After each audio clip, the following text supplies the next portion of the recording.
नमस्कार दोस्तों, Indian news में आप सभी का स्वागत है। तो दोस्तों, भारत के मित्र इजराइल ने चोरी छुपे चीन को मुहैया कराई हैं घातक मिसाइलें और यह भारत के लिए किस प्रकार से खतरा बन सकती हैं और इससे भारत और इजराइल की दोस्ती पर क्या इम्पैक्ट पड़ेगा, इस वीडियो के माध्यम से आपको बता रहा हूं। तो चलिए वीडियो को स्टार्ट करते हैं। दोस्तों, इस बात में कोई भी दो राय नहीं है कि इजराइल प्रेजेंट टाइम में भारत का सबसे अच्छा मित्र है और यदि कोई भरोसेमंद साथी दुनिया में भारत का कोई है तो वो इजराइल है। परंतु दोस्तों, बदलते समय के साथ दोस्त भी दुश्मन बन जाते हैं और दोस्तों शायद अब इजराइल के साथ भी ऐसा ही हो रहा है, क्योंकि दोस्तों इजराइल के ऊपर एक बहुत ही बड़ा खुलासा हुआ है जिसके तहत इजराइल की कुछ कंपनियों ने चोरी छुपे चीन को घातक मिसाइलें भेज दी हैं। जी हाँ दोस्तों, स्क्रीन पर आप एक आर्टिकल भी देख सकते हैं जिसके मुताबिक माने तो इजराइल की कुछ कंपनियों ने इजराइल में ही टेस्ट करके कुछ घातक क्रूज मिसाइलों को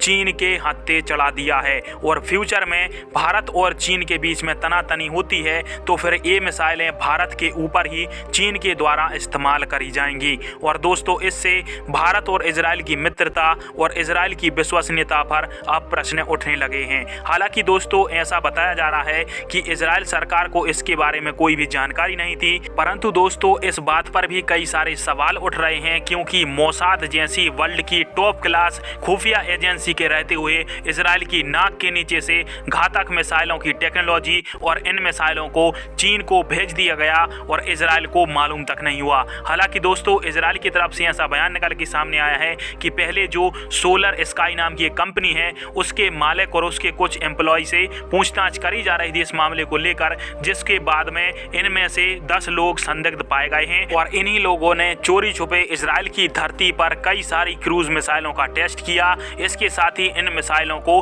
चीनी कंपनियों को मुहैया भी करवा दिया और दोस्तों इसके लिए इनको कई सारे अरबों डॉलर मिले थे चीन की तरफ से, जिसके चलते इन्होंने इन मिसाइलों को चीन को उपलब्ध कराया है। परंतु दोस्तों इजराइल में हुई इस घटना से भारत और इजराइल की मित्रता पर भी अब प्रश्न उठने लगे हैं कि क्या भारत के हितों को नजरअंदाज करके इजराइल चीन को हथियार बेचने लगा है, और इस सवाल का जवाब अमेरिका भी इजराइल से पूछना चाहता है। खैर अब आप सभी इस टॉपिक पर अपनी राय अवश्य दीजिएगा और कमेंट बॉक्स में कमेंट करके बताइएगा कि क्या इजराइल के द्वारा जानबूझकर चीन को मिसाइलें दी गई या फिर सुरक्षा में बड़ी चूक हुई है और इजराइल की कंपनियों ने ही इजराइल को धोखा दिया है। कमेंट बॉक्स में अपनी राय अवश्य दें। वीडियो देखने के लिए धन्यवाद। जय हिंद, जय